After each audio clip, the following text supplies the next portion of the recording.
that you're born an Italian. If you want your life to be great, see that you're born an Italiano, and your life will be great.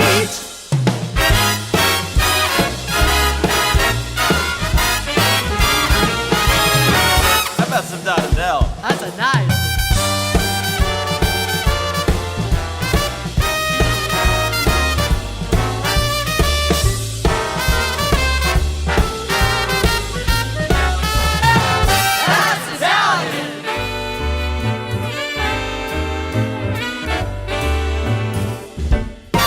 Ho, ho, hey there, Paisani, and welcome back to another episode of the Italian American Podcast. It is Christmas season in the air here at Red Sauce Studio at the corner of Mulberry and Grand. I'm John Viola, along with my partner in crime, the notorious P.O.B. Patrick O'Boyle, and a very special guest. If you are a long-term listener of this podcast, you're familiar with the one and only Jenna Esposito. She is back with us today in a very, very special capacity. We are kicking off the Christmas season here on the Italian American Podcast with an incredibly special announcement. You may get a commercial about this early last week, or maybe you'll have heard of it already through social media, but we're here to discuss our Christmas project for this year, which, of course, on the heels of our past two, I think, great successes with Twas, the Feast of the Fishes, and We All Say Buon Natale, last year's music video, we decided to kick it up a notch this year with an incredible and complete Italian-American Christmas album. And Jenna is here because Jenna was the first call that I made. She produced and starred with us in this album and has put up with so much to get this thing across the finish line. So welcome back, and thank you. Thanks for having me. And it's really good to have you here. Thank you for taking some time during the day. Extra festive. We even got Pat. You requested Pat wear the hat. As I said before to you, if I had a union, this never would have happened. That's absolutely true. But Jenna asked nicely, and look how nice you look. You Are you serious? You look very festive. Before we go into Christmas, Is it like a joke? No, you look at this stupid thing. What do I put Why would I put it like this? You could, there's a lot of flexible options. What's the protocol? I think it's a style choice. Yeah, style. I think. Most Ho, ho, appropriate. ho. Yeah. I think going back, you look like Pope Benedict, right? That's what this is, really. Yeah, That's sure. what this is supposed to be. I could do that. Yeah. Much better than the Sandy thing. You're gonna star as Saint Nicholas at some point. Is that? I might. Yeah, but you're not gonna go in a Santa costume. No, I'll go as Nicholas Abadi. You're gonna go as Saint Nicholas. Saint Nicholas with the Greek. Who's gonna? That's Is Brendan gonna have to get you the whole? Yeah, I just got to find a fat Eastern Rite bishop and I'll put on put on the cuffs. The search is on. if you know a fat Orthodox bishop out there, boy. You can hold the pocket. You would be a great Saint Nicholas. Well, you got to have an authentic Saint Nicholas. That would be you. Yeah. If we put him in Latin Rite costume, that doesn't work. They'll confuse the little children. But this is honestly this Santa hat. Let's get a little Italian American history. This is descended from the papal winter hats. This is what this comes from, right? November 25th, Yeah. I think, till April 25th, when Rome was chilly. Yeah. The Pope used to have ermine. I mean, people wore ermine by then because fur was warm. It's warm, but it's also a very rare. Ermine was a rare. Right, it was like a fur with a little bit of pizzazz. Yeah, wealthy fur. Wealthy But the wealthiest of fur is already Are we wealthy. going to get those hats instead? Basically, what we have on. I mean, But essentially. it's more of a cappy thing. Yeah, it Above ends. your It ear. ends here. But yeah, actually, Nikki's going to put up. See, I'll I give was him. not consulted. If I had been consulted about this, we could have gotten the correct hat. That would have been better. What we is would have that? been trendsetters. You could have sold it online. I'm going to put the picture up of Pope Benedict because he brought them back. They had gone into. I have no idea how do I disuse. look. My You look big fine. fat Yeah, Irish great. head must look like. It's good. I like it. I like It's drive hats. me nuts all day because I don't know straight from here. It does get in your face. Is this like when you the mortarboard when you graduate? Yes, College, you got to essentially. move the. So where should it be on this side? At the beginning of the CD, we'll be on this side. Yeah. And now that it's Should over. I move this? Like, we'll go. where's Waldo? Yes, because Like, you did through your role. the- You were on the CD. That was another. Another Pat Resistance event. But why? She's a singer. This is what she does. Yes. There's painters, there's Yes. singers, there's artists. I am not a singer. No, that's true. None of Instead, us. you gotta None of the go rest in of there us are. And play with my voice. Yep. When if you had a real singer, But it wouldn't why be is you. this stupid thing Right. flipping around? Oh, it's maybe loose a little bit. I don't know. It But no, wouldn't we be don't have to me. play with your voice that much, right? No, nope. And, it gives it character. If Yeah. we hired all professional singers, it'd be boring, and it wouldn't be the podcast Christmas CD. If these people out there in podcast land ever knew what I had to go through, What do you mean you had to go? Well, What you had to you go put through- us through is what you're saying, I had to basically. sit there, being there. You had to sit there. Oh boy, you had to Sing. sit down. One night? Yeah, That's not. I don't know. It was I am a team. you made it player. through, and by the end, I you were shut having a up and- blast. By the end, with Sal off the boat's a lot of fun. you were riffing. So we'll get to Pat's number on here and Numbers. Pat Oh, what numbers. the hell? Are you gonna play this thing now? We're gonna play for the audience. Yeah, Oh, come on. we'll skip yours in the. We won't listen to yours live. That make you feel better. God bless me, really. Yeah, God bless you. That's true. But you had fun, Nah, and by this the end, stupid bull's driving. I got put it. by the end, it's you driving and me crazy. you can take it off if you No, want. but You I can leave it on we the had to go side. out and get another hat because I had to. Doesn't wear the a Pope Santa take off hat. his thing? No, during- because he doesn't have this blowy thing. No, the That's real why I used thing, to- the I don't know, como but now cigano. my hair's gonna be all messed. Mine too. I can't take it off. But during it, you guys were having so much fun at some point that you started just sort of going Yeah, I like had a- freestyling. we had a- is that what that was called? Freestyle? Yeah, you guys were just doing your own thing, right? Yeah, You're you off. loosened up. You requested another take to just have fun with it. Well, yeah. The fun stuff was fun. Yeah, the fun The stuff Sal's was fun. Sal was good. Sal was there. Let's talk about that. Let's talk about how this whole thing came to pass. Yes. Okay. So, well, first of all, I want to say one thing. If you are a listener who stuck around, particularly, we've been on video. I stumbled on these Chicago Salerno biscuit cookies, these butter cookies. Have you ever heard of these? No. They're like a big Chicago thing. But I I see 'em. swore. Are these fresh ones? Yeah. So These aren't like eBay. These aren't like from the Reagan administration, are they? No, I got these online. So these were the butter cookies that I stumbled on. I found a box from like the 30s on eBay. That's how I learned they existed. And so I was like, oh, they still exist. It's a big thing in Italian Chicagoland. But they have these special Christmas anise flavored. So I Oh, figured we wow. would try them. Now Yeah, this is that's this was fun. worth coming in for. Ah, there we go. See, We this I got like. him. So this is like a Chicago. Open them up, yeah. This is a typical product, as the Italians would say, of Chicago. I think it's shrunk. I think they used to have more flavors and products. Everything shrunk. But I think it's like the Chicago Italian version of Stella d'Oro. That's what I'm gathering. All right. Like people talk about them on these online forums and stuff. And open them up. We'll Who enjoy told them. you about these? I found them on eBay. I found an old Yeah, but box. we know so many people Were you in just looking Chicago. for old cookies on I, eBay? I, Well, hold on. Let's get the expiration I have a date. lot of searches saved on eBay.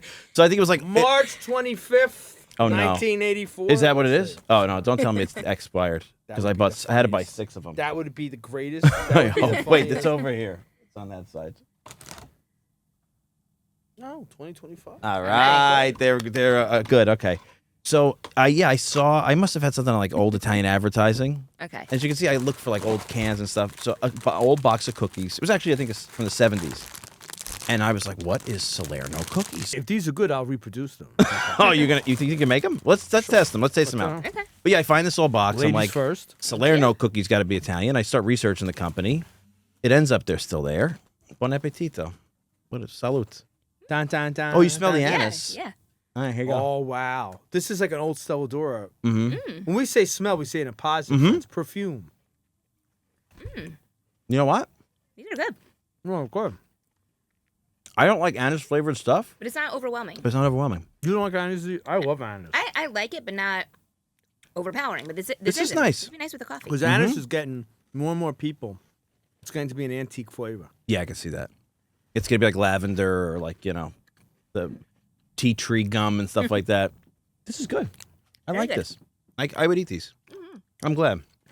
So if you're out there from Salerno Cookie Company, reach out to us, write us. We would be happy to sponsor for product. We'll celebrate you for free anise cookies at Christmas and butter cookies the rest of the year for sure. I love this kind of stuff. But anyway, hopefully it sets the mood. A little bit of a Christmas You product. know what this is? What? It's a butter cookie flavored with anise. Mm-hmm. Yeah, That's the most Italian thing you could possibly come up with. they're good. Very good. I like them. Sign me up. It would be good with the coffee, but we didn't have the coffee because it's the afternoon. But let's talk now that we're in a Christmas really mood. are good. They're really good. Let's talk about the album. Yes. A couple years ago, we did this poem. I feel better now. Oh, that's good. It makes me happy. Oh, okay, yeah. You're in the mood now. You're Christmas okay, up. yeah. Now, He see, was a hangry Santa. My word, this hat doesn't fit Santa on was my, waiting for his cookies, kids. on my hat. I was gonna bring milk for us today, and I forgot to bring milk because cookies you want milk, but I blew it. But I did bring Manhattan Special. Yeah, we had done this the first year with our poem, and we made a video of it. Ro and Dolores and some of our friends at Casa Belvedere, and it did really well. And then last year I said, okay, well, we should do a song. And I enjoyed rewriting was the night before Christmas into the Feast of the Fishes. We'll link it here. It's on YouTube. You can see it. And then we did last year, We All Say Buon Natale, and Jenna came on and volunteered to be a part of that for us. Can I jump in? Yeah, go ahead. Last year, for those out there in podcast land who didn't see it, we all had signs, like a picket line Yes. with fish on it. Yes. I painted those myself. That was like that. If you ask me the one moment that defined this entire project, Yeah. we're going like how many years now with the podcast? You and me? We were going 6 years. I would have to say the signs, putting them up and down, agapidon, an eel. Yeah. On a sign. Yeah. Like I was in a like A protest. vote for or like strike or something on that. That defined it. If this ended tomorrow and they asked me one memory, that defined the It was entire the eel on a pole. The eel on a pole. You know how sick I am? We did that. That whole thing came together pretty last minute. Wrote the song. We all sang it. You did it in a different studio. We went and Right. tortured this poor guy in Jersey. That felt horrible for him. And then we all filmed the next day at Casa Belvedere. And we kind of made it up as we went along. And I said to myself, I had this Muppet idea in my head. My whole life I'm learning now, my life is just an attempt to be Kermit the Frog. That's The what, the Muppets were absolutely brilliant. they were. And they inform a lot of what I do. But if you think about, like, you know what I listen to? Like, to give more away? I love to listen to the Muppets show music. Oh, me too. Because they sang things from the 20s. Their covers are amazing. I just listened They this morning. did a fantastic... I was listening to Liddy the Tattooed Lady while I was sang by Kermit the Frog as I came over. Yeah, I really do. They were the last of vaudeville, They were the last of and that's vaudeville, what sometimes right. we kind of eke into. So I was inspired by the Muppets and this story about the Muppets painting their own scenery. So I painted these fish, and I didn't realize how hard it would be to paint these fish on cardboard.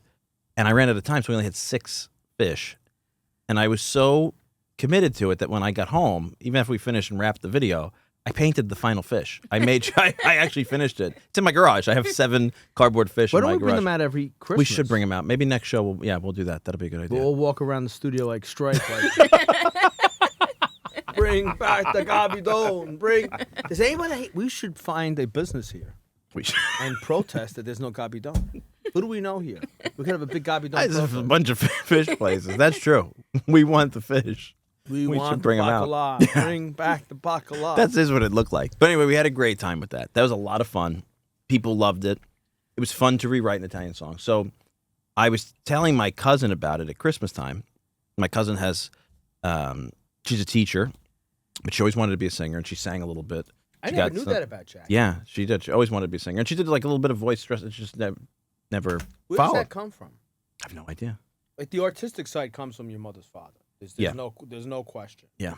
But do you have any like performers, or is that on her father's side? I don't know. I think we're all kind of frustrated performers in our culture, I think. You know, I think most Italians or Italian Americans that I know sing, and Yeah. they don't think anything of it. They don't have to be professional singers, but there's music. There's music around. I think Yeah. it's kind of ingrained in the culture. I think you're right. I said on one of the shows, like, I think we're all in our own head a chromosome removed from being Caruso. Absolutely. And I think that that's true. And, like, you know, if you like your That's own deep. cooking, who's better than you, right? So if Right. you think your voice is good, enjoy it, right? Like, why not sing? Be happy. How many times you go out on the streets here in Lily, somebody's singing at the restaurant or, like, you know, somebody is imposing their singing on you, but it's nice. I think it's sweet. But, yeah, you know like what's to going through my- sing. you know what's going through my head now? What? Because I'm a sicko. What? I have a butter cookie recipe. No, it's the God's honest truth. So my aunt ran my grandmother's sister, who I was very, very close to, was widowed 18 months into her marriage. So she was widowed and pregnant. So her husband never saw her baby. So she wound up becoming the head of the cafeteria in Dickinson High School in Jersey City. She ran the whole cafeteria. And at the end of the year, back then, whatever was not consumed, you had to bring home. So, like, she would have, like, these big logs of government cheese. Like, everything had to be gone. And she would have tubs and tubs.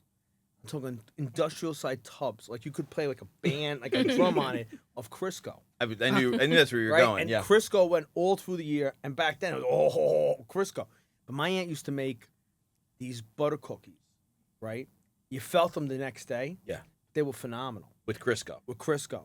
So we think they were. My mother and I were trying to figure this out. We think they were with Crisco, but it was with the cookie gun, the 1950s. My grandmother's cookie got gun. the cookie gun, yeah. So I have a tweaked recipe that I put butter in because my aunt would always have to use up the Crisco at Christmas, and she would bring these huge Wandita, big mountains of butter cookies with green and red cherries on them. Oh yeah. That's like, and the other cherries went on the strudels. The other that was the candied fruit that went on top. But I put vanilla flavoring in the cookies, but I don't have. I mean, I have all those cutouts, those cookie cutouts. The gun. Well, I got the gun, but I also have like the Medigon like cookie plastic. Yeah, the cutouts. cookie cutters. So I could use the same dough, same recipe, and substitute the vanilla for the anise. Absolutely. And I could make them on a larger scale. You should try. That you know, was worth you it two coming share that in common. She's a phenomenal cookie Yeah, maker. absolutely. Yeah, we did. Yeah. She brought them in. We had show and tell with the cookies. Yeah. Good.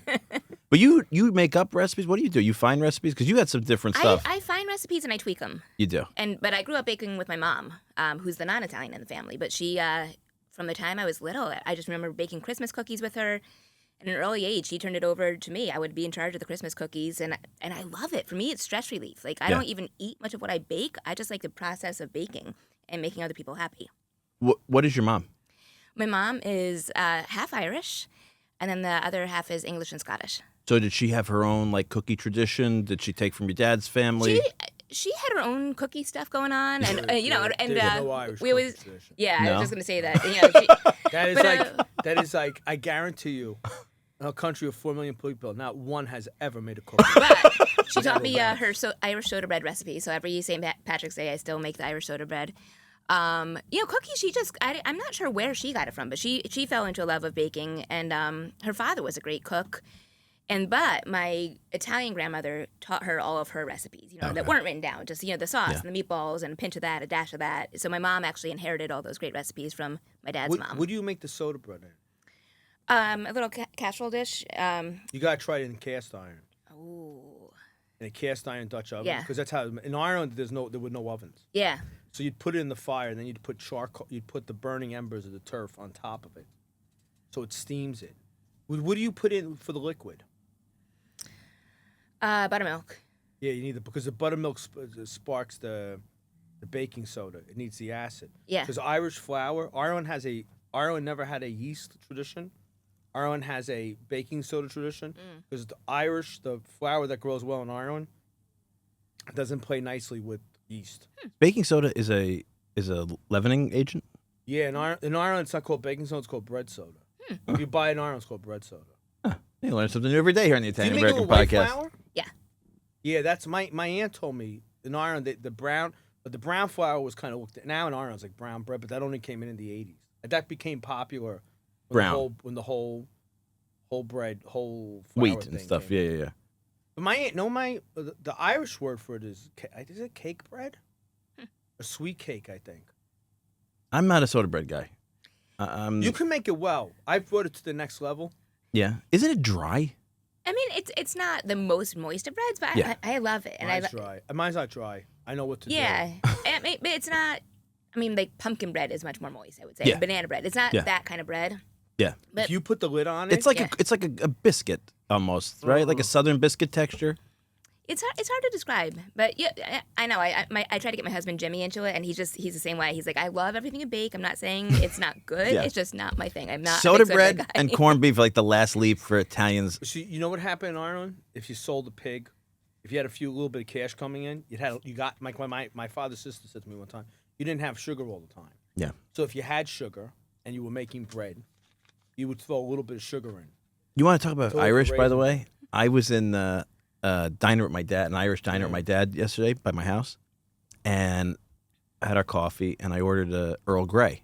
And the Irish waitress and this random Irish lady next to me both froze, and they're like, you can't drink that. I'm like, what? They're like, you have to have the Irish tea. I'm like, I just want an Earl Grey. Where were you? In Yonkers. You had to be. Yeah. It was like right off the boat, Irish. But they were like, and they kept going on and on. I'm like, my partner, you'd love to meet him. He would be like the business perfect partner, because business partner. Thank you. It's like, oh wow. I'm like, no, My business partner, yes. He's my business partner. They were like really offended that I didn't want to drink the Irish tea. Like they really They got get upset. very nationalistic over the tea. Oh, Clearly. Yeah. Well, it's funny too. But, my Irish granny lived with my parents for a while, and we always used to go to this Italian restaurant in Middletown, Cosimo's. And our favorite waiter there, his mom was also from Belfast. So we thought it would be great to have the two of them meet. And I think it was the waiter's mom asked my grandmother what street she grew up on in Belfast. Oh, your grandma's from Belfast? Yeah. Oh, And so okay. whatever it was, they were like cats hissing at each other. Really? Because they realized one was from the Protestant side, one was from the Catholic side. And I mean, these women were in their 80s at the time, probably. But those old What side was your habits- grandmother on? Catholic. Yeah, Wowie, both- wow. That's a rough part of the That's country. that's Yeah. a They real. really didn't. I was, and the lady was like, "Why would you drink Earl Grey? It's English." I was like, "But I'm Italian. I have no idea." should- So, and I did say, I'm like, actually, the bergamot is just from Calabria, so you know. What was it? Was it Bar? See, they Iron has 2 tea brands. That's what they told me. And I they go, said and they go. They it go wasn't. all berserker It over was not Lions. And was what's the other one? Barry. Barry's. It was Barry's. I asked him that. I'm like, "Isn't there another one?" Like, yeah, Lions. But it was like, I said, "Oh boy, it's really tense." You know? Honestly, because I'm me, I drink neither. I get Irish. That's the only. You have a there's few- purveyor of rare Irish tea. Yeah. Yeah, of course. So it can, but it's good. Yeah, I'm sure it is. But you know why Irish tea is so strong? Because it was basically in the old days of flavoring for milk. Mm. So you had a lot of milk coming out of the cow, and that was the number one beverage. Right. That was non-alcoholic. And they would sit around the fire with a little bit of hot tea in there. Yeah, it makes sense. And the thing, and that was that. So their tea had to be really strong. Yeah. Because it cut through the milk. Yeah, because it was so milky. Interesting. They Ah. gave you a hard time on that? Yeah, we really had a conversation about it. Like it just kept. You know what? Oh, They yeah. have no other gastronomic argument. They have nothing. That was the only gastronomic thing Yeah. they could possibly have a conversation on to outdo you. So they grabbed the one. And there Let's was, say it was an English tea. If it was like a Chinese. it was an tea, English they tea, would- but it was made out of bergamot from They don't care. Calabria. It's That a- meant nothing. It was Yeah. English tea. Yeah, I That's learned my lesson. That's an English. Yeah, I learned my lesson. You should have said, "Oh, I didn't know. I'm sorry. I'll stomp on Yeah. it right now." My dad felt bad. He ordered an Irish tea. He's like, "Oh, I'll have one." He backed me up. It was, you know. But anyway, we had a good time. That's the one thing. There's like Ireland does not have a repertoire of cuisine, but the one thing I really do enjoy Irish Christmas. There's only one Irish Christmas thing, is the fruitcake. If you have a really well done fruitcake, because it goes back to medieval time. It's something else the Irish got off the English. Yeah. But in medieval times, if there was a great PBS, I think BBC did it, and then PBS picked it up. She's very famous. You would know if you saw. She's a blonde lady. She's an English TV presenter lady. Lucy Worsley, Is that her? And she did like what Christmas was like in the time of Henry VIII, probably. Yeah, right before the Reformation. she's a Tudorist. Yeah, She's the Tudorist. And dried fruit was your everything. everything. But a really well done fruitcake, I think, is like bomb. Yeah, I can see that. I like. 'Cause I like the sugary frosting on it. And I the just marzipan. bought one from an Irish. There's an Irish place. I live in like a pretty Italian neighborhood that's like abuts the Irish part of Yonkers, and there's a little fruitcake package that's pretty damn good. I just got like companies like 6 individually packaged. I'm gonna bring them to you next time. Fruitcake has a terrible reputation. It really does. It That's does. Yeah, not it's fair. good. Do you make a fruitcake too? I don't make fruitcake. That's Did the next Is your frontier. grandmother still alive? What was that? Your mother's mother. She's No, alive? she passed away about 5 years ago. Did they have? So you wouldn't know because she's gone. I mean, because people were poor. I mean, that was like Irish poverty was on a whole different level. Yeah. I wonder in Belfast if they had Christmas cake. My mom might know. I mean, I can ask her. I got such a good recipe. Maybe I'll try. I'll to make it. text it. Yeah. Oh, it's so Yeah, good. send it to me. Well, Jenna My new was. challenge for this You year. got to make it like now Okay. because you gotta put whiskey. You Yeah, gotta yeah, Yeah, gotta test. soak it up. inebriate Yeah, it. yeah. There's people in Ireland who'll make it like in the summer and then. Daisy, who was our nanny growing up, was from Guyana. That's how I ended up spending so much time. And she made a Guyanese British. It was British Guyana Yeah. fruitcake, and it would be really, really. It was delicious. We loved it. It was really dense, really dark, really moist. But she'd soak it forever. It was really good. Well, now that we're on the British podcast, food wise, What do you want from no, me? but I mean, I'm He thinking about tried- British I gotta- food. Come on, I'm told I got to wear the hat. I got to talk about No, Christmas. I took us down the What route. am I going to say? She had. But Jenna was kind She enough. likes to bake. I every like night. fruitcakes. She did. She did a good job. Every night she brought us different baked goods, even from the first rehearsal. Let's talk about your role in this, because I called you as soon as we decided we were going to go forward. My cousin, who wanted to be a singer, said to me at Christmas last year, if you ever do this again, I'd like to be on the record. I think she thought that we did an album last year. And so it made me think. And she said, I have this idea for a song. This was at my family's Christmas Eve last year. And I was like, we should do a record, right? Because we have our Yule Pot, yulepot.com. People can go on 6.5 hours of Italian and Gee, Italian. where they got that from? What? The Yule Pot. What do you mean? Where all that music come from? Oh, the music is yours. Yes, the music. I thought you meant the name. Yes, the music is his. We can't. I have 24 hours of Neapolitan Christmas music. But you We have have nowhere. See, I'm just gonna say this. John's out of the weakness of John's kind heart, because it's so kind. This is the truth. This is not kissing up, because we have a lot of boxes here. Mm-hmm. We're in warehouse mode. we're in processing mode. Yeah, But if it wasn't warehouse mode, I was gonna bring my Presepio in here. we got to get your Presepio in somewhere. Yeah, but we got no room. Here. We could put it there, but I want to play Yeah. over the music my 24 hours We should do that. of Neapolitan Christmas music. Not a And bad I idea. have one request. I want to go on record now. If you do this thing again next year, and God willing, we're all still here, I think the song has to be Nadal and Gacciarata. Isn't that Nadal and Galera? No, I'm sorry, not Nadal. It's and right. Galera, Yeah. I learned that from you. Neapolitan, Yeah. Well, you know what? Here. So my Which cousin is it? Neapolitan for Christmas in the can. Christmas in the jail. Yeah, In the- Baba. you get, but that's a really dour song. I didn't realize you introduced me to that song. It's a deep song. It's a deep song. It's but not a so comedy song. No, so dude's like, oh, Baba. It's very We're sitting down for the fish, and you're in the can. Oh God. it's very. What was he running numbers? Baba. It's a very deep song, and this is a The presentation. bacala's so good, I wonder if you're having it in the can. We should play that one. I hear this thing. My cousin says to me like, "Hey, next album I want to do it." She gives me a song idea, and then all year I just start spiraling, and I'm like, "Well, wouldn't it be nice? Because we have this yulepot.com. It's 6.5 hours, but it's mostly Italian American singers doing it standards. A lot, Dominic the Donkey's on it, but we don't own any of the music, so we just give it away for free. It's not a for-profit. It's just a thing for an Italian American families to have a 6-hour playlist, and all the greats are on it. And there's some real hidden gems. But as I started to think, like, what would go on an album that was discernibly Italian American? And I started to dig through these things. Like, some of these songs, we'll talk about what's on there.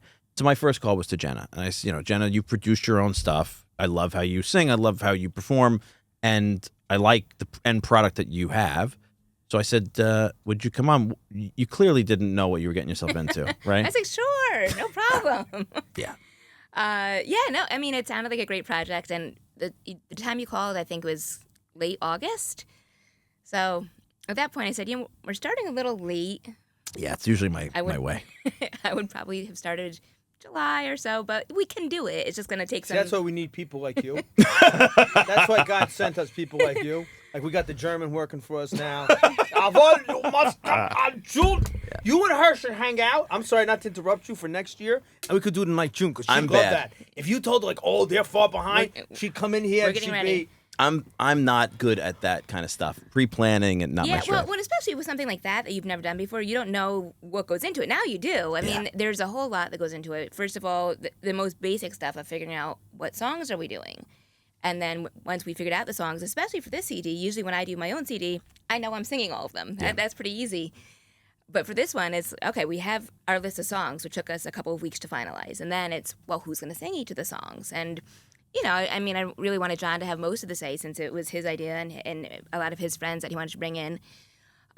So we were up against it, like, I think to the week before, figuring out who was going to sing which song. Some of them came pretty naturally, and then others we signed kind of last minute. But and then the other kicker, the thing we couldn't even start right away once we decided to do it in August because of San Donato. So That's we're right. all involved. You're So right. it's like, Yeah. we had this great Forgot idea. about that. But we couldn't start anything until late September. So we were already like behind. Yeah. So I was like, all right, but I love a challenge, and You rose to it. Yeah. And we provided You did one. not, you earned, listen, Yeah. that was combat pay, lady. Yeah, you did a that good was job. definitely... we couldn't have done it without Chip in the studio. Chip Fabrizi, PPI Studios. Yeah. He is a genius. He really Amazing. He is fantastic, and he he's a drummer. He's a musician himself. He spent years touring on the road with Smothers Brothers and James Brown, and he has a great musical ear. Great sense of humor. Oh, yeah. A very sarcastic, sardonic, which Yes. I enjoy. But he doesn't pull any punches either. Like, he'll tell you, like, you can do that better. Go do that again. Mm-hmm. Or I think we need to work on this section of this song. Or he'll pose it as a question. you think that sounds lined up? You think you're in tune there? You want to check your tuning? He was very good about it. He was very zen. He is, and he's been there, done that. But he was fantastic. And also, my dad, Fortune, he put in hours.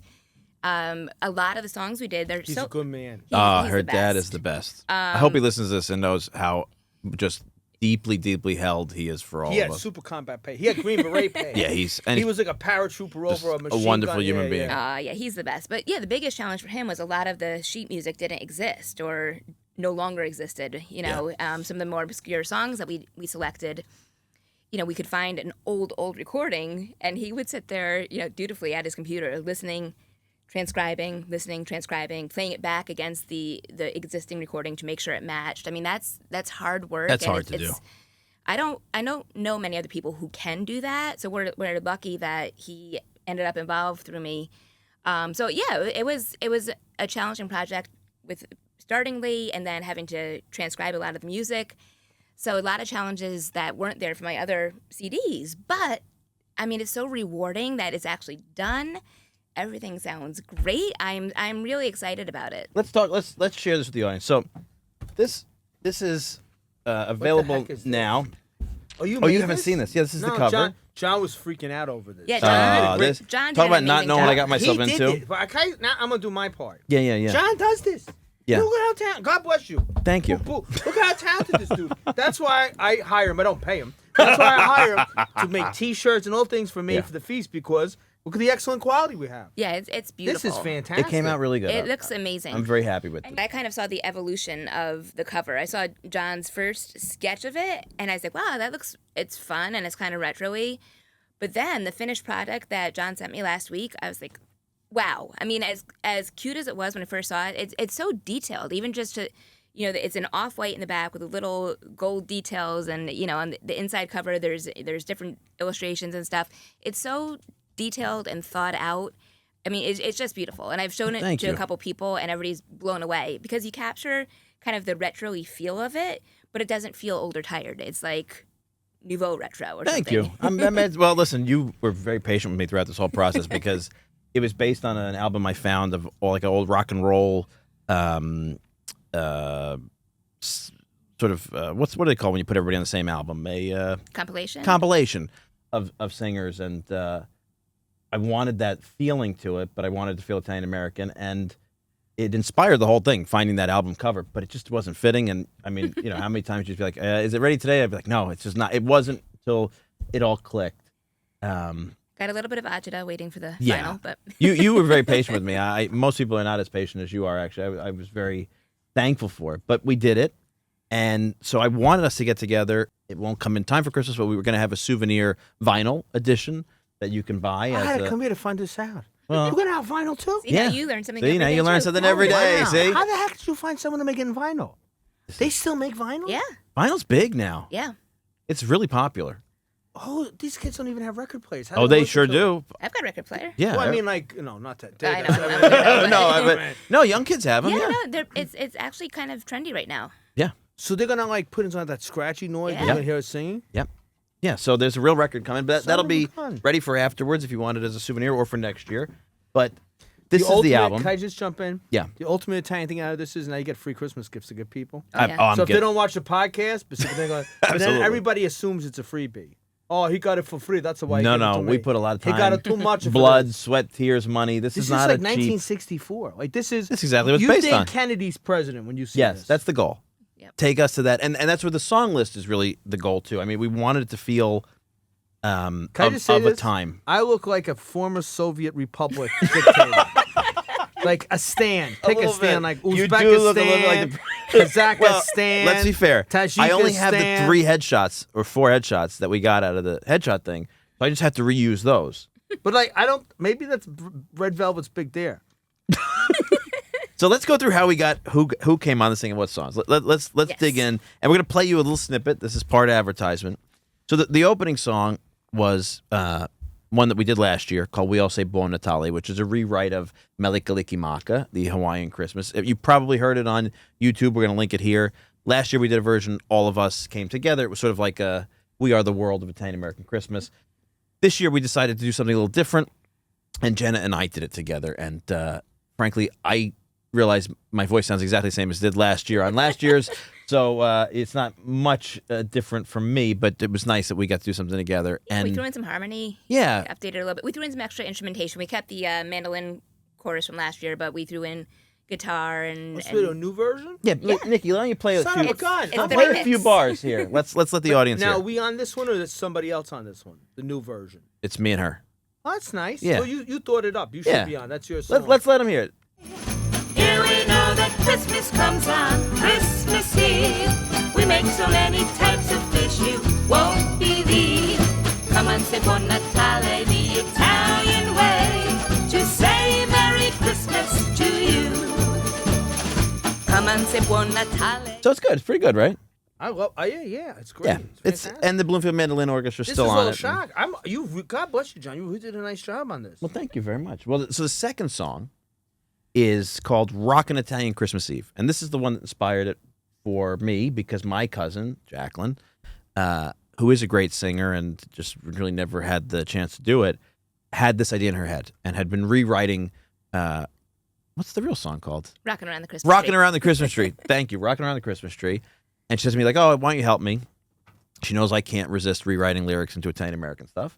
So we sat down and did it. And she came in and she had, I hope, the best time ever. And you were very kind and your dad was very kind. And yeah, it's a song that she helped me write and got to sing for herself. Let's listen for a second. Rockin' Italian Christmas Eve, everybody's feeling swell. Later we'll have some strutfully and we'll dance the dance. You will know that you're amongst familiar. Yeah, pretty good, right? She had a lot of fun doing that. Yeah, she did a great job. She did it. She forgot for a gal who's never sang I'm professionally. really impressed. Yeah. She did. Yeah, God bless her. She really did a did. fantastic job. Yeah, and I haven't let her listen to it yet. Oh, So she's really? gonna- yeah. Oh, why don't you surprise? I'm gonna surprise her. Yes, I'm gonna play it at Christmas Eve. I think she hasn't asked me, so, and I don't think she watches, so she won't know from this. But came out really good. I'm very proud of her, and yeah. So that was one of the big inspirations. And then after that, we have a song that is probably my favorite Christmas song. I think after all these years, it's right up there. It's originally done by Jimmy Roselli, who's also one of my favorites. It's called Buon Natale, and I turned to Jenna and I said, like, I love this song so much. Who do you think could do it? And you said, Aaron Caruso. yeah. And I forgot. I thought Aaron is perfect for this, right? He nailed it. One of the Sicilian tenors. He's Exactly. been around the block. And it's funny too because he actually Jimmy Roselli'd it up. Like Yeah, he did, didn't he? What he's doing. It's gorgeous and it's clearly his voice. He's not doing a Jimmy Roselli impersonation, but he's definitely making himself sound more Jimmy Roselli-ish, which is kind of cool. Yeah, because Jimmy Roselli has such a special voice. Yeah, and and it's those big open vowels and stuff, and kind of a faster vibrato. And Aaron nails it. He studied Jimmy Roselli. The funny thing is, the day after he recorded this for us, he had an audition to play Jimmy Roselli in an upcoming Come musical. on. Come on. And he said because he'd been practicing so much to record this for us, he nailed it and he got the part. Come on, are you There's serious? going to be a Jimmy Roselli movie? Yeah, play, maybe a movie eventually. But it's about, I This think, is the greatest news we've had all the This years is here. big Christmas yeah, news. Jimmy Roselli. It's a Christmas miracle. Jimmy they- Roselli and Frank Sinatra meeting at a bar in Purgatory, as I understand it. And Oh, settled their that's differences. deep. That's original. Yes. I didn't see that one coming. That but was I my am understanding. sure. Maybe I got it wrong, but yeah, Wow. I think that's what he said. And they have to settle their differences before they're allowed to get into heaven, something like that. That's cool. I'm dying to see that. And Kinda deep. Aaron probably doesn't even remember this. My first NIFs, back when I was a teenager, and people were singing around the microphone, he was one of the up and coming young guys there because he's probably a little older than me. I think Aaron. If I'm He correct. and I are right around the same age. Yeah, maybe so he's a like couple 2-3 years older yeah. than me. And I remember watching him sing at the microphone and be like blown away by his talent. And then he came back and did some stuff with me when he was with the Sicilian Tenors, and he's just a wonderful guy. And he recorded in Detroit, right? Yeah. That's where he Yep. is. Yeah. Yeah, the wonders of modern technology. That's amazing. We recorded the track here in Manhattan at PPI Recording, and I He sent recorded it in to him. Detroit? Mhm. Yeah, he found recording See, studio, people went and think did his I lie vocal. when I say we don't know what's going on. No, you really I really don't know what's going on. We just talked to you. You're the audience in this one. It's Oh, true, yeah. shucks. Yeah. I didn't even know that. Yeah, so he sent us his track back, and then Chip listened to it and fitted into to our track, and we put some bells and whistles on, and yeah, it sounds like we're all in the same room. Let's hear it. It's really good. Buon Natale e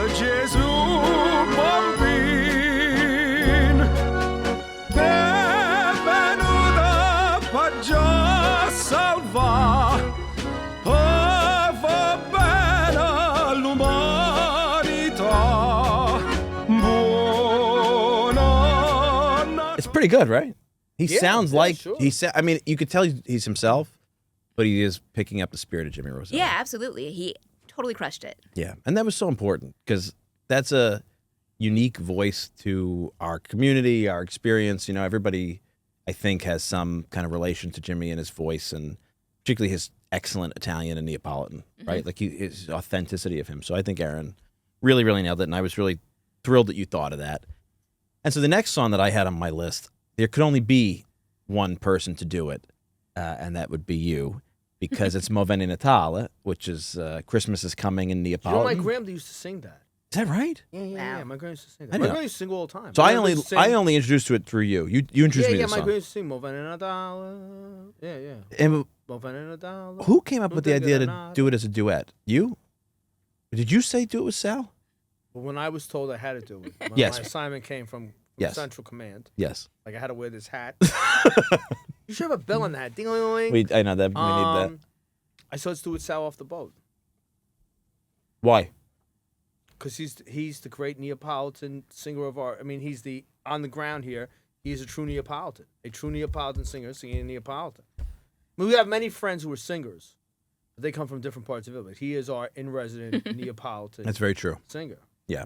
So Salvatore Vela, he's just been on the show. You've seen him probably recently, a couple episodes ago. Sal off the boat, had a great music video. He's the bomb. He's awesome. He's the bomb. And you know what was wild? Hey, yo. Your voices were so similar, it was actually hard to pair them. What does that mean? Well, because it's hard to tell who was doing what, and like we're trying to figure out, you know, if we're lining up entrances or something. We couldn't tell, like, who was it that came in a hair early or whatever. Like your voice is actually. That's the bond we have, Sal and I. Yeah, I think you know, so. and I think singing together, you kind of gravitated more towards each other. I do that. I sing with my sister a lot, and a lot of times when we're singing, We you didn't can't know tell whose because voice is I was in a whose. box and he was in a box. I Yeah. never heard him. You heard him in your headphones, right? No, I was in this box. It was like, you know when they used to have the game shows in Yes, the 60s? yeah, you were in the- I you was were in in a the- glass box. You were in a box. Yeah. But you no, guys it just came out clicked. great. Yeah, your voices worked really well together is what we're trying to say. That's Yes. Nice. Yeah. You want to hear it? No. All right. No. Then we're going to pause the show for 5 seconds to play for the audience. I'm going to tell you something. Let them hear it. I was there in this Bataan Death March of a song, but they're all into this. They're Yeah. artistic people. I want to go home. I didn't eat. Then they got a pizza, and we're all like, they're like 10 people in a confessional. We're all We brought more down. people than poor Chips ever had to deal Oh with my in his God. studio But then before we that have poor fun with man. Movene Natale because the Movene Natale is a song in Neapolitan that the kids, I guess it's a guy in Naples, he says to his mother, Ma, what am I going to do? Christmas is coming, I have no money. Yeah. The end of the month and I have no money, right? And it's a song about frustration, Yeah, like most Neapolitan songs are, right? that's true. So the guy goes, it's very simple lyrics. It's a beautiful song, though. It's a fun song. It's Renato Carosone. Renato Carosone, You yeah. can't beat that But guy. that was around before him. Was it? Yeah. His version. My So grandma said her father used to sing it. that's amazing. Interesting. Well, you guys did a great job with it. I'm really proud. Let's let the audience hear at least for a little bit.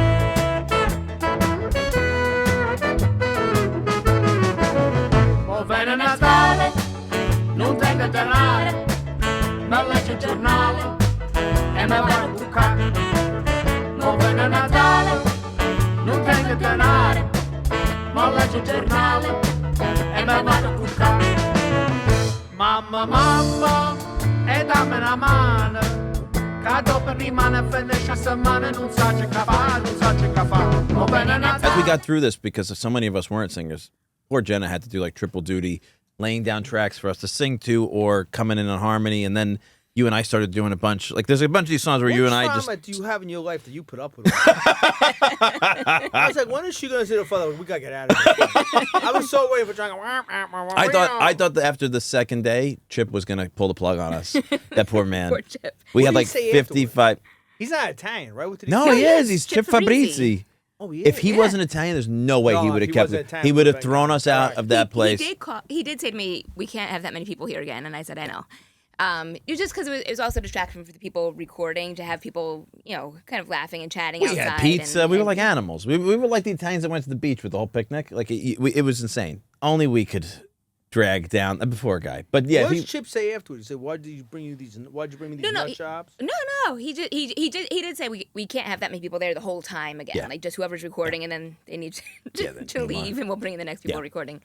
but he was great. But no, he's awesome. He really, yeah. Anybody else probably would have kicked us out. But Absolutely, 100%. Chip definitely did one for the tribe. And he did, first of all, he gave us a phenomenal package for this. He gave us extra time. He was and the engineering that he can do, I mean, what he did with what we gave him is, talk about lipstick on a pig, you know. If that's the gentleman I remember, Yeah.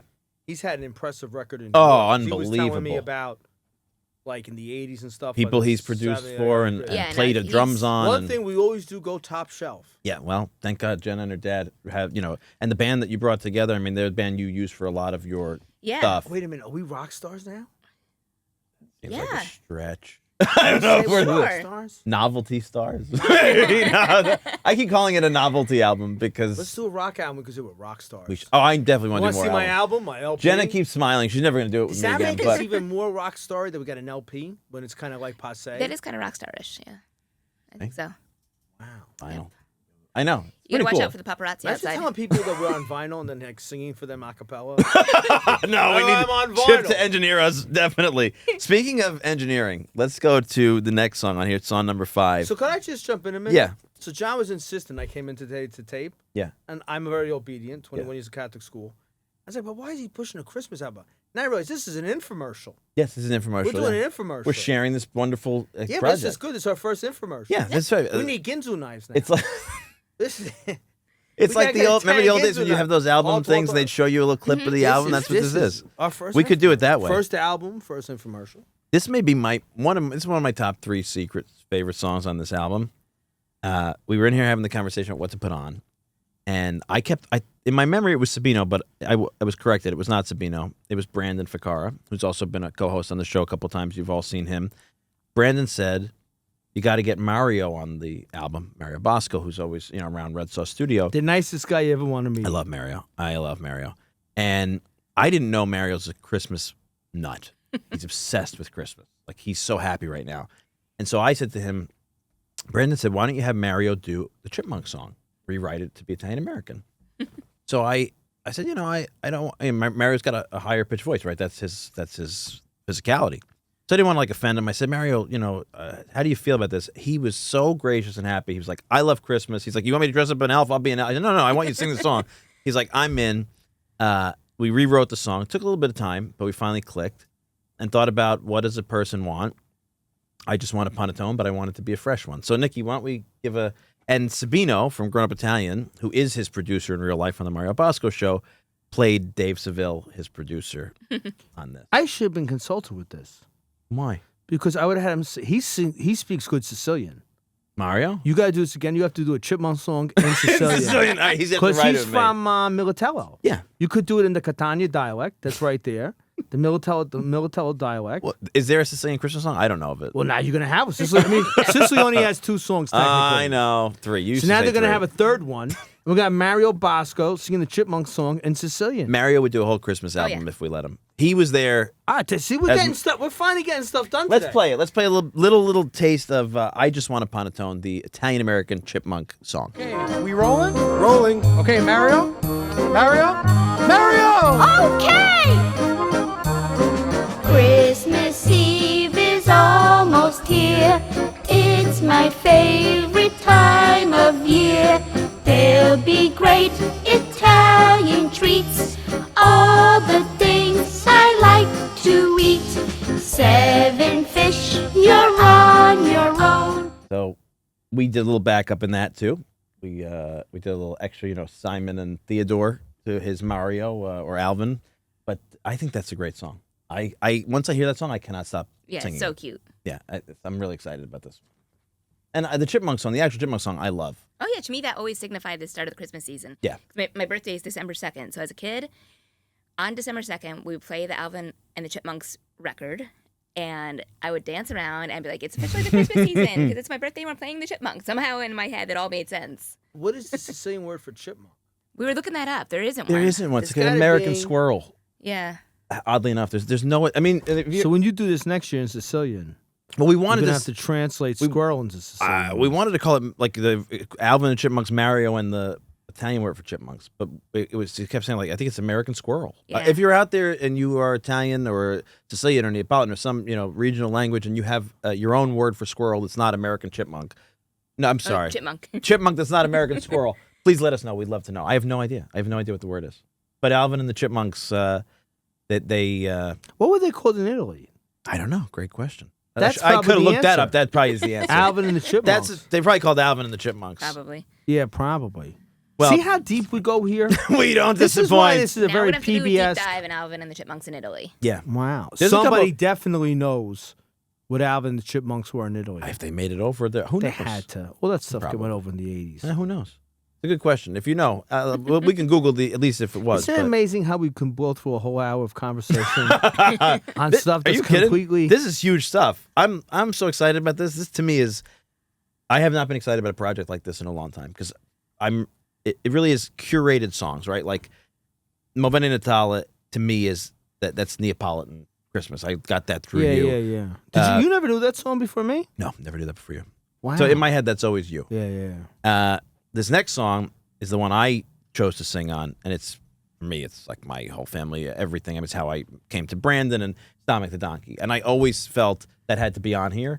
And I said to myself, "There's nobody out there that I can think of who could be Lou Monte. There's nobody that talks like that anymore. Uncle Floyd, but he's not well. That was the only person I could think of. And so I said, all right, I'm going to do it myself. Why don't we So- get a donkey next year? I would love that. You know, I If, would love you that. know, I would be thrilled. God willing, I would definitely. Yeah, we I would should keep be, him in here. We could let people come pet him for the Oh, yeah, Christmas we should season. have a That'd be great. donkey. Yeah, put a A Dominic bowler the hat on donkey, him. Yeah. and people What could could bring. possibly go wrong? Whoa. Big ideas, sister. That's where we come from. Nikki, let Could me you hear a bring little that bit of in? myself. I don't think he'd like that in the recording studio. No, poor Well, Chip. we got the real donkey. No, Nikki, play it for a sec. Santa's got a little friend, his name is Dominic, the cutest little donkey, you'll never see him kick. When Santa visits his pythons with Dominic he'll be, because the reindeer cannot climb the hills of Italy. Hey, jinkity jink, it's Dominic the donkey, jinkity jink, the Italian Christmas donkey. Now, speaking of having a donkey in the studio, there's a cameo on those hee-haws, hee-haws. That's Jenna's husband, Jimmy, coming in and doing us a favor. And let me tell you, he did some... Did you draft him or did he volunteer? He volunteered. Now He he's was- musical as well. You know, he was never trained, but I mean, kind of like John. Like he can sing. He has a great ear, and yeah, as soon as he heard that we were doing that, he's like, "I'll do the donkey." Okay. It was like enthusiastic volunteering, too. He's like, yeah, I'm in. I was like, that's great. And So he was very proud of himself. One take. He did the whole thing. You know, when it gets to all the hee-haws at the end, he thought he was going to pass out, but he did it. He didn't pass out. Good man. And actually, I should mention, too, that my nephew Charlie is on the album. He's in the background a lot. He's not singing anything, but I just heard him. You are like the Italian American Partridge family. Yeah. No, Yes. He, They are. You should do That's a part. true. Yeah, because you have family members all over this That's album. true. And a part because they got the gift. That's You got the musical yeah, gift. Charlie, that little bicycle bell you heard, that God was bless him. him. And the little clip-clop thing, he did wood blocks. So a lot of the songs on this, he did percussion for, which is that's pretty cool. true. And he was so nice. He came in. He was this really sweet kid, your nephew. So it was nice to have. It was just nice to spend time with everybody. That was the thing I liked him. It felt Yeah, Christmassy. It did. You know? Like, Well, you had a different recording than me. Yes. I was at the other you one. were stressed out. I mean, people don't realize you stressed out over this cover. Yeah. You put a lot of time into this. Yeah. You went. Jenna took a lot of the stress Sure, off me, but, though. but I'm saying you. It was a lot. Like It was you a lot of guys work. worked hard. It wasn't like you walked in there. It was like ta-da. Oh, no. It was a lot of work. A lot of work goes into any album, and this one in particular, because there were so many moving parts and so many people involved, I think it was more challenging than most. But Yeah. I mean, but it's also fun, It was so much and it's fun. so gratifying to see it come together.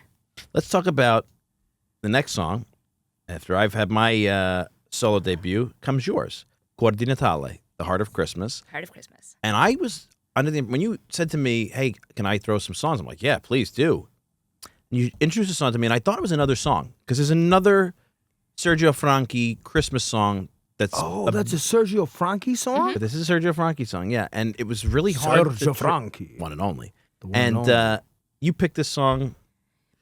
Yeah, it was introduced to me just a couple years ago. I'd never heard it. It's pretty obscure. But this big band I work with in Philadelphia asked me to do it with them for their Christmas concert. And I fell in love with it. It's such a beautiful song. And, you know, I love Sergio Franchi's recording. But I've performed it live a couple times, but I've always wanted to have a recording of it. So it was perfect. And so I ended up, I sang it. And then the very last week in the studio, I said, it's missing something. You know what? I think it needs flute, so I added a flute part to it, which I called my dad. I was leaving the studio. It was after 10 o'clock. I said, Dad, can you write me a flute part by tomorroor? Poor Dad. He wrote it. He sent it to me. It was like after midnight, about 12:30. He wrote it starting at midnight. Wow. He sent me this flute part. I looked at it. I was like, I think that'll work. So I went to the studio the next day, laid it down, and it actually, I think it came out really nicely in the song. It added that something that I thought was missing. Yeah, it's beautiful. I don't know where we queued it up. I don't know if it's post or pre-flute. Nikki, why don't you play it for a second?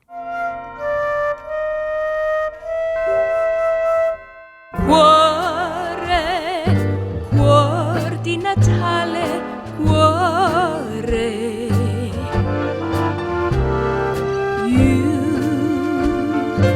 You are the heart of Christmas. In your voice, the sound of Christmas angels singing. In your arms, I hear the bells of Christmas ringing. Beautiful. Thank you. And I should mention, too, our friend Corey Pesatoro is on a bunch of these songs. He was on that one, Yes. the accordion. CPEZ, top-ranked accordion player in the world. And he's on our album. world record holder. How is he described? Yeah, he is in the Guinness Book of World Records for the longest continuous accordion playing session, which I think is about 32 hours. I didn't know that. Oh, yeah. I knew he was some kind of record holder. I didn't realize he... Yeah, and he won the International Accordion Championships 3 times. He's Wow. Yeah, he's something. He's great, and he recorded in Rhode Island. So Yeah. this is something where we sent him the tracks again, and he recorded, sent them back to us, and chip lined everything up. But yeah, as soon as I mentioned the album to him, I said, "Listen, I don't know if we're gonna have time to add accordion or budget."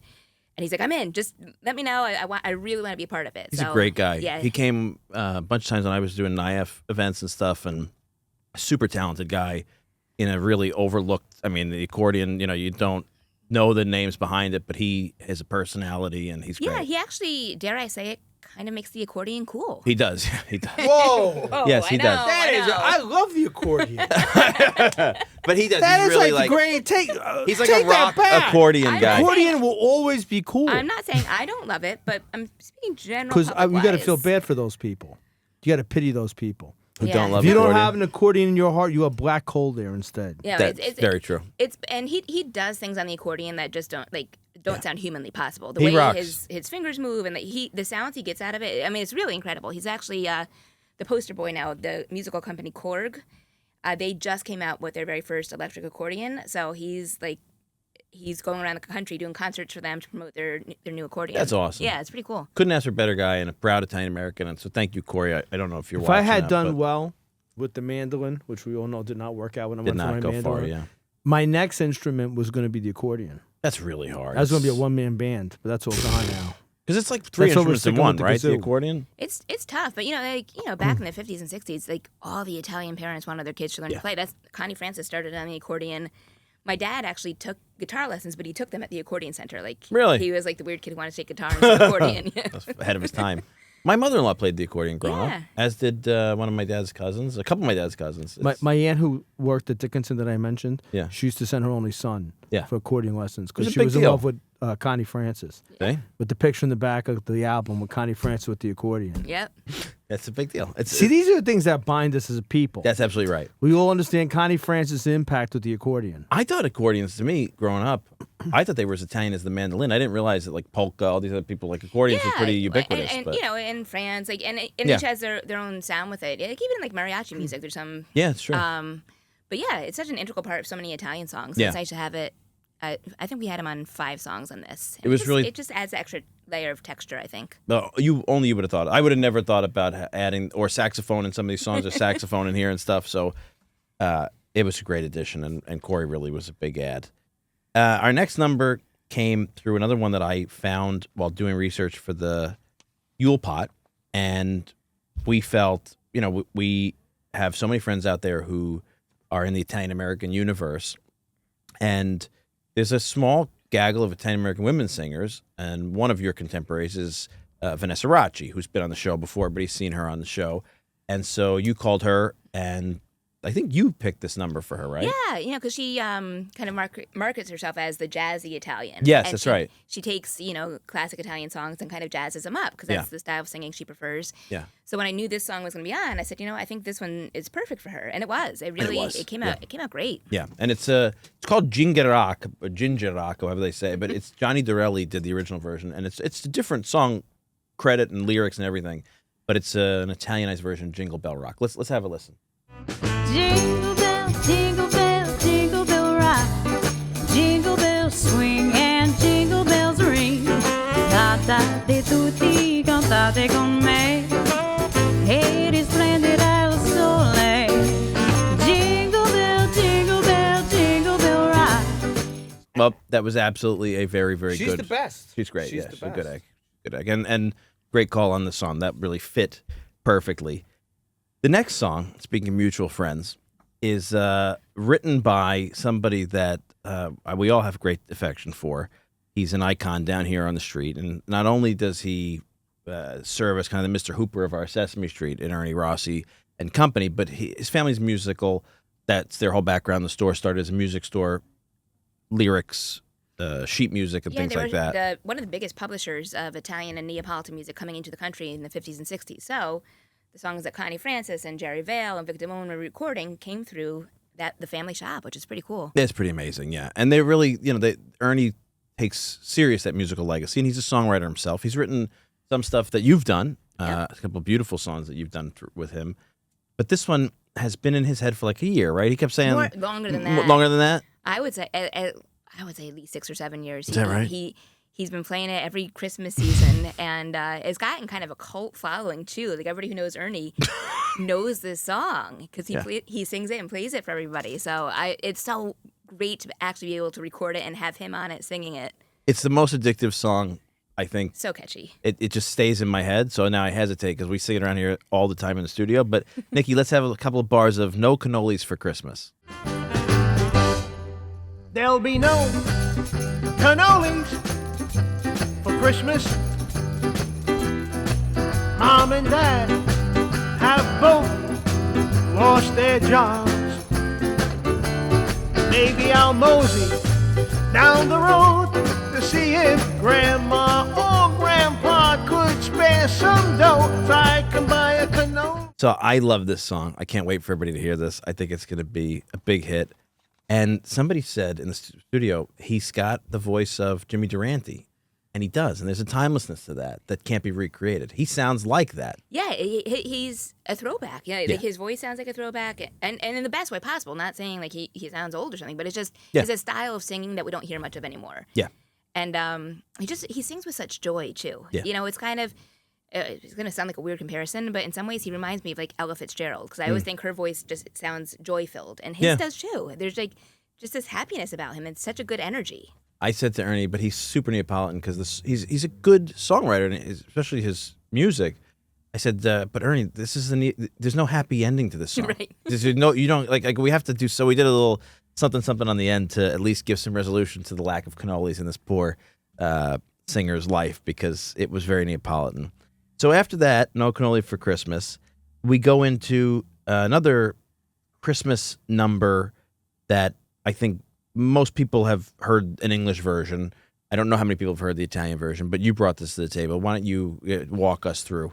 Sure. So it was 2012, and I was booked to do an Italian-themed Christmas show at Lorenzo's in Staten Island.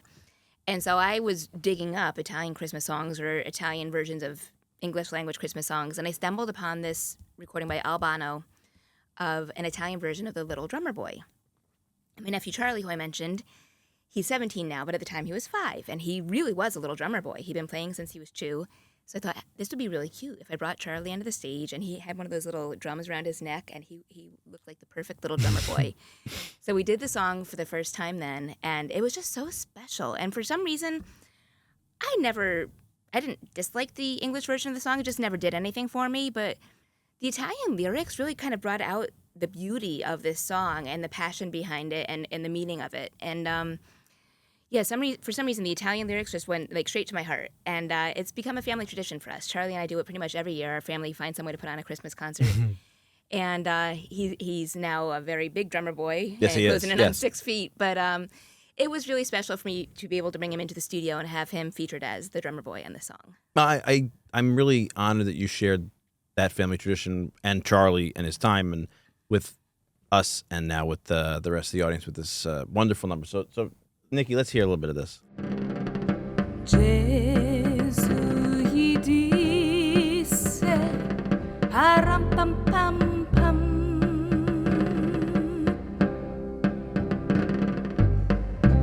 anch'io son povero, param pam pam pam,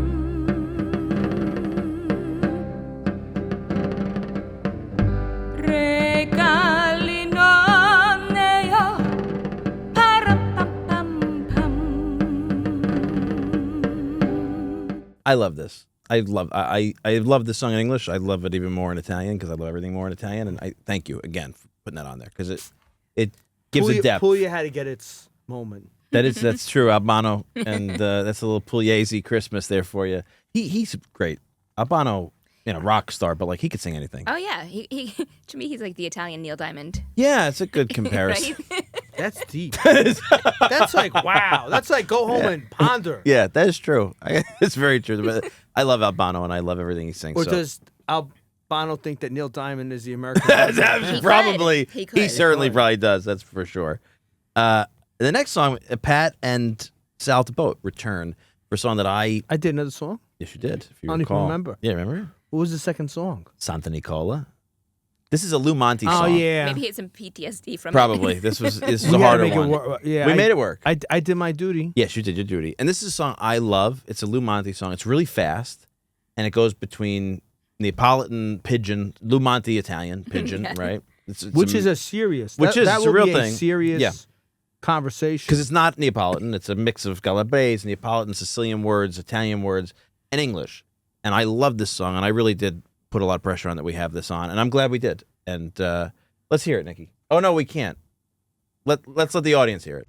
Santa Nicola, what do you hear my plea?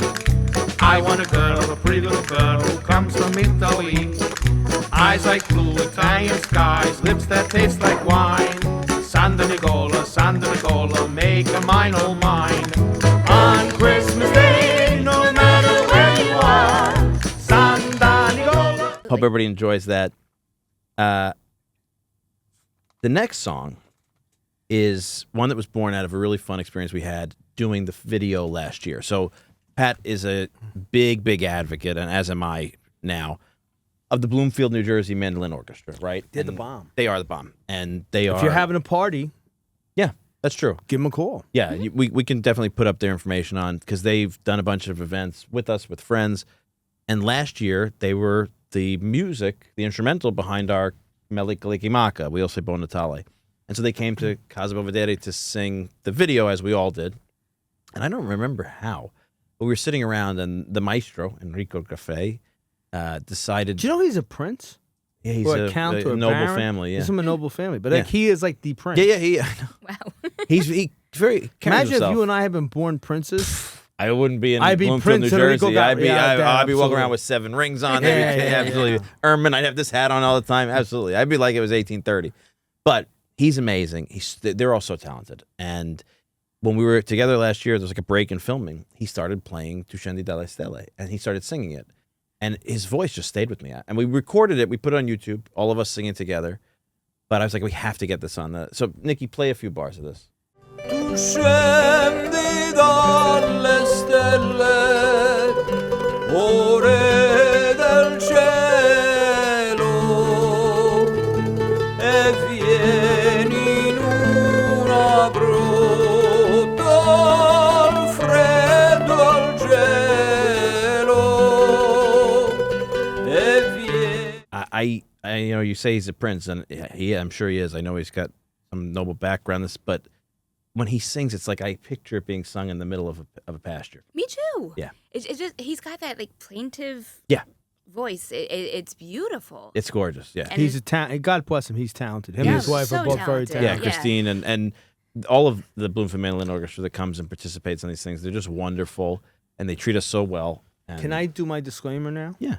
Tu scendi dalle stelle Oh, I know. was Go ahead. originally Quando nascette Nina. Yes, it's originally Neapolitan. So St. Alphonsus Liguori, who was a Neapolitan, wrote Quando nascette Nina in Neapolitan, That's right. and Pope Pius IX took it and translated it into Italian. But But next year, we're going to do it in Neapolitan. we should do it next year. That's true. God willing. But let's just point out, this is because it's like the #1 Italian Christmas carol, right? It's their standard. Thanks to Neapolitans. Yeah. Think about the fact that it's written originally by a saint, and it is rewritten in Italian by a pope, also a saint, right? He's a saint, Pius IX. It's a blessed. I think. Blessed Pius IX? I wasn't sure. But how about that pedigree for it? I mean, Alphonsus Liguori Yeah. is like I don't want to say Benjamin Franklin. Da Vinci. He was so talented. Yeah. He was a lawyer. He was an artist. We call it graphic artist. He drew. He was a moral theologian. Yeah. He was a songwriter. He wrote hymns. Like the guy was just very talented. Yeah, what an amazing. Didn't you find a relic And he of him? found it. Yes, that's a When great we were in John Naples. story. John, for people who don't know this out there in podcast land, if you want to get my attention, pass by a bakery. If you want to get John's attention, pass by an antique shop. That's true. And we were in Naples, and John found an antique. It was an outdoor Flea antique market. flea, and John was like the happiest man in the entire universe. And I found basically the Italian version of a shoebox. Yeah. And they were all relics in there, like Catholic saint body parts relics. So I asked the guy, he goes, well, some family had died out, and this was the relic collection they had.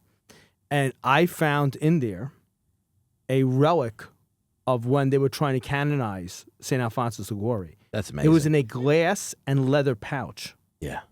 I remember. I think I found, we found a lot And of. you had it taken to the Vatican's relic guy, and they He was in Nevada. He's a relic guy, and he said, this is legit. Yeah. Wow. He said this is a legit, and it's like super. It was super old. Yeah, and But rare. he threw out the case it was in, put it in like a nice new case, which he meant. But we we lost the antique case, Yeah. but Yeah. but it was from way back Because the when. relic, again, like it's not an antique in their mind, right? It's got to be restored. It's got to be preserved in its best. Like if you bring a relic, that's what they'll do. He put in what's called a theca, That's which the is a relic. little metal thing. Yeah. But that was so old that it was still in. Yeah, that's pretty amazing. And I always think of that whenever I think of that song. We'll bring the relic next year. We'll have Saint Yeah. Alphonsus. He'll guide us as we do his version of this beautiful, beautiful song. Now, the second to last song on here is one that I wanted to have on because, most Italian Americans, I think, even if they didn't grow up with it, nowadays, especially with the social media, Italian Americans are starting to sort of reclaim the tradition of La Befana, especially those of us who were here for many generations. But it's becoming even a growing thing in Italian America. So for On the people who don't Epiphany, know, there's yeah. probably a lot of people who don't know that Italy never had a Christmas gift tradition. No Santa Claus. They had a till the war. Epiphany. Right. Yeah, to the war. So Epiphany, and like Zemena, who was on here, right? Zemena talks about, she told me one time, because we live close to each other, she told me when she was a kid, her father would win caramello, like little hard candies when he was playing cards with his friends. And he would put it aside, and that's what they would get for the Epiphany. Wow. Right? So a little hard candy, that was your Epiphany gift. That's beautiful. But that was where the Befana tradition comes from. So in Italy, the idea was that there was a witch. Some people made her out to a witch. She was an old woman Yeah. who was taking care of her house. And when the three kings were going to go find Jesus, they asked her for directions. And she's like, I'm too busy cleaning the house. Leave me alone. Which is a very Italian story. It's the most Italian thing, right? And then she felt bad. And Also she Italian. has spent all eternity trying to find these kings. And find the Christ child, give it a Find the gift. Christ child. So since she can't, she's always looking for him because she waited too long because she had to clean the house first. Really Italian story, right? She goes through the world giving children gifts. on in the case they're the Epiphany. Christ child. In case they're the Christ child. I think that's beautiful, and it is perfectly Italian that she's like, no, I'm so cleaning, Italian. and then feels bad about it, and now she's going to go out. That's amazing. But I always thought, like, we don't have a song, right? A Befana song. And sure enough, in all my research, I stumbled on a weird, The Gaylords out of Detroit. the did it. Gaylords. Yeah, yeah. That's right. They This- were very big, that part of America, like Yes. Detroit, Ohio. And they did a lot of Singing Italian group. songs. Yes, and they they did did a lot of tremendous. English American songs, like American. There was a whole album of American rock songs done in Italian that they translated. Top of my head, I can't think of some of them, but like Shaboom Shaboom, but in Italian. And so we tracked it down, this version of La Befana. Your dad Yeah, he transcribed it. transcribed He was it into the and- recording and got all the notes down. and we couldn't find the rights to use it. But you tracked down this amazing piece of trivia. Yeah, so I was, we want to make sure we do everything right and get the licenses for the songs and do it the way it's supposed to be done. So we're really having a difficult time. So I said, well, let me do research. Maybe there's a living relative of the Gaylords that can point us in the right direction.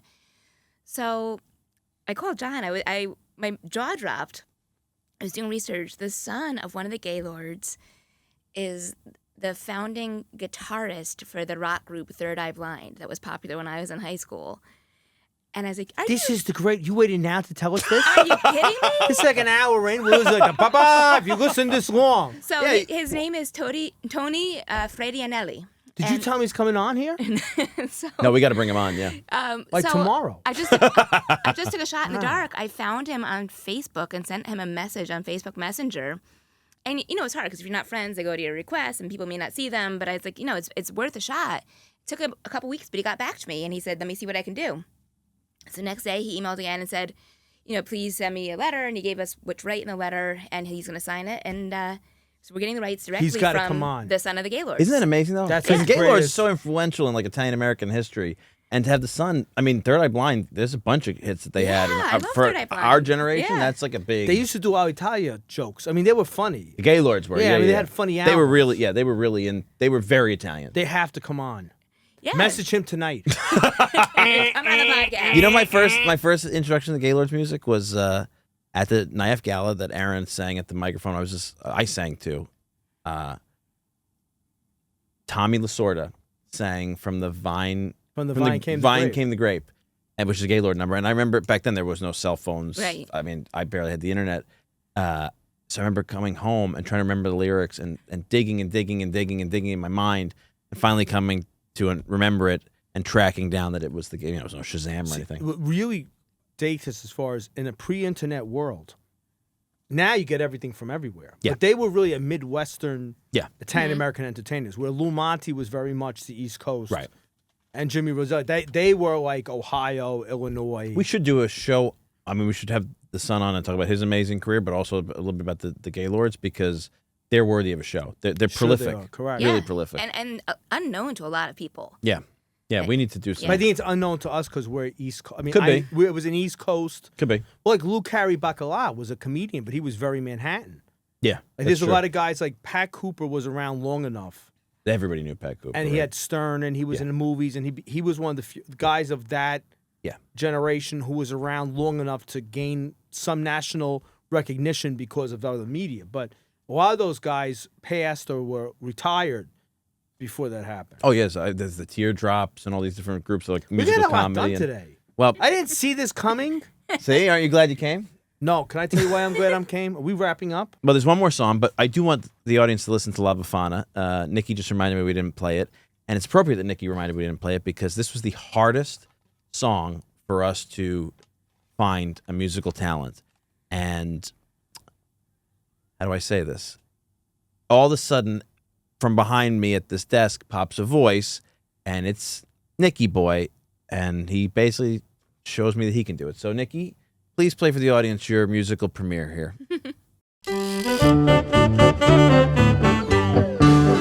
There's a story that they tell in Italy about La Strega that the wise men came to see.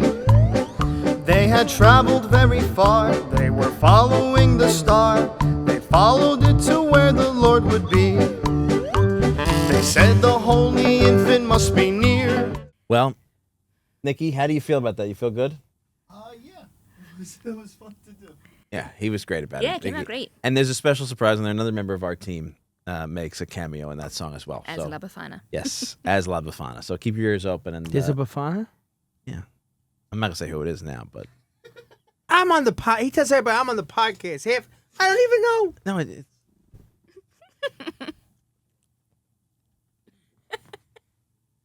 Oh, He wow. plays La Can I say Befana. it? Because that's so appropriate. That is the most, I can't say because John has muted me. If you ask me for a La Befana in our world, you hit ding, ding, ding. He You hit the volunteered. nail on the head, Mike. You didn't need a volunteer. That was his spirit animal. Yeah, he did. channeling him. Wow. So You're blowing me away. LP, we got vinyl. it's getting better and better, right? That's why he doesn't tell me stuff, I think. Yeah. Well, I don't want to bother you. You're working on other stuff. You're doing the show. I I can do this. And Jenna was right there to do it with me and mostly for me, so thank God. But this last one was your sort of like, let's wrap with this. It's a Lou Monte song. I was hesitant. It was sort of like on the fence, but it's a really sweet message. Yeah, and to me, it kind of encapsulated the whole project, which when you first told me about it, I said, so my vision for this whole thing is an Italian-American family sitting around the table on Christmas Eve and just taking turns singing their favorite Christmas songs. And this is the one song where everybody sings together, and it's just a sweet way to end the album. Yeah, and we did that. We accomplished that. We had everybody sing it.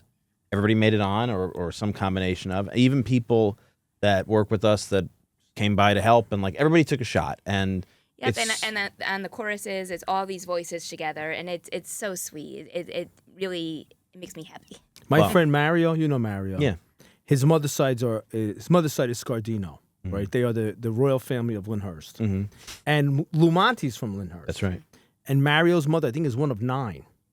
So his grandfather built an Italian basement for holidays.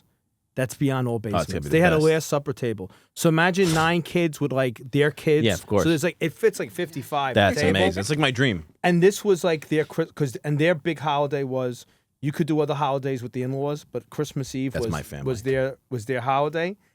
And Aunt Franny and Jenny and Aunt Sadie, and this was their national anthem. Really? For Christmas, yes. This is Mario's song. That makes me happy. This is Mario's. So for the Lyndhurst's royal family, this was their Christmas theme song. From Lyndhurst's own Lou Monte. Let's hear Christmas at Our House. It's Christmas at our house. The door is open wide. It's Christmas at our house. Don't knock, just come inside. Mama's cooking macaroni. Angelina's making... Before we have to go into my solo. It was a real Italian song. Mario would change the names to family members. Well, we didn't have to. Because Jenna sings a verse about Jimmy. My husband. Her husband. And his sister's name is Rose, and it's Jimmy and Rosa. Okay.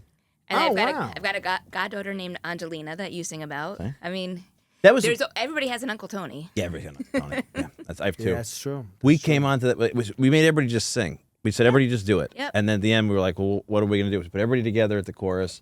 And then, like, the last day of any recording was me, you, and your dad just said, we'll each do a verse. And when you get that song in your head, you just keep swaying. It's a sweet song. I can picture it. And you know what? Like, that's a great place for us to conclude. You're not concluding yet. Oh, you have a message?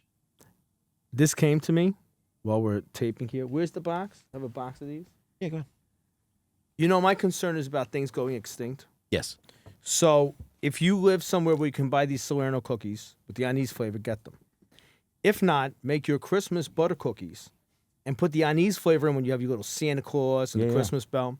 And then tell your children that if they don't like anise cookies, Santa's not going to bring them any gifts for Christmas. Because Tyler and all these modern children, but Mason and Dakota, right? They're Pop-Tart children. And they have fruity flavors, and they didn't grow up with our grandparents who looked for the black jelly bean. Yeah, that's true. My grandfather's favorite. Our grandparents were defined by black jelly beans. My grandfather's favorite candy was what's that called? Good and Plenty. Yeah, they like that anise flavor. So what you need to do to make sure that your children that go, oh, that's yucky. Yeah. Get the cookie. This is a good gateway drug. Or make a butter cookie with anise flavor. And when they say, I don't like that, Mommy or Daddy, if they do, say, well, Santa's not going to bring you anything for Christmas. Because Santa hears everything. Or you have the elf guy. The elf reports. Because Santa Claus is Barres. He keeps a scorecard, right? So on Santa's scorecard, if he is a little Italian kid and you don't like an anise-flavored cookie, you're going to get nothing for Christmas. It's anise or charcoal, kiddies. So you're going to get charcoal if you don't like the anise Christmas cookie. So we want to go out there. So we're supposed to say you got to post. You got to put all these things on the bottom of our thing. Yeah, tell us. So we get like numbers, right, to bring it up. That's true. I want the cookies. This just came to me. I'm good on off the cuff like this. I want your butter cookies with anise in them and your children smiling. Yeah, or send us some. I love anisette send cookies. us a taste. We'll take a taste. I love anisette. I would die on the anisette hill. Well, if you know anybody out there at Salerno Cookies, reach out to us. We'd love to know more about you, the company, where it is, what's the tradition, because it's great. I love finding out that Maybe Midwestern. we'll get the Italian response. Who were they to put our cookies That's right. on They'll air? probably sue us for having the cookies on air. We complimented them. We're gonna But get if in you're trouble. Salerno Cookies, call John. Yeah, let us know. We'd love to talk to you. And you know what? What a Midwestern Christmas. We'll eat some Salerno Anise cookies. We'll listen to the Gaylords. It's a Midwestern Italian-American Christmas, but really, Ho, ho, ho, ho, ho. It is a very Italian-American Christmas Eve party. If you want it, it's available anywhere that you download music. You can buy it on iTunes and all of those different, I get lost on, Spotify, Shopify, Thisify, whatever. Or you can order from us the actual CD, and it won't be here in time for Christmas, but the vinyl collector's edition as well, and maybe some little gifts we're going to throw in as a thank you at the collector's Wait a minute, edition. the CD's not ready for Christmas? No, the CD is. The vinyl's not. The vinyl's not going to be ready until after the holiday, so it'll be here after the holiday. But the actual CD, yes, and of course the digital music you can download as soon as this airs. It'll be available. Can't we sign the That's right, we can. That's why we bought the Sharpie? right. Wow. Yeah. Well, we're going all the way with this, folks. yeah. Why do you think I left it white? So, first of all, let me say to Jenna, thank you. God bless you for doing this. This is a total work of love. You earned it, sister. Yeah, you yeah. had a lot to put up with. My pleasure. Yeah, I always like a challenge, and it came out so incredibly well. And I got to meet so many wonderful people. A lot of the podcast family that I hadn't met before. So it was a labor of love, and I was thrilled to be a part of it. Is there volume 2 next year? Absolutely. You're the best. But We we'll got that start on working on camera. it in July. Yes, we're starting now. January we'll be rocking away on these things because we got to do at least the Neapolitan version of Tuscende delle Stelle. That's important. That's got to be a correction. When we you've got a made, whole so. year to write some Italian That's lyrics right. for other songs. Rewrite. I got some in my head already. I'm working through. But to the rest of you out there, you're going to see this before Christmas. But if you come to it around the holiday, we really hope you guys have a really, really Buon Natale. This was made as a labor of love, as Jenna says, and really all of the money's going to go to charity. I didn't mention that. So it's an infomercial, but we haven't picked a charity yet. But we are going to send it to charity because this was not done as a commercial enterprise. We'd like to, recoup what we put into it, send the rest to charity. But we did it because we feel that we're on a mission here to create new opportunities for Italian America. And this is a new opportunity to engage your loved ones, both young and old, in some of the touchstones of our culture and no better way than music, right? So gathering around the table and everybody taking a number, hopefully you and your family will be replicating the Muppetonic cacophony that is this very Italian-American Christmas Eve party. Thanks for listening, and we'll see you next week. See that you're born in Italian. If you want your life to be great, see that you're born in Italiano and your life will be great. See that you're born in Italiano.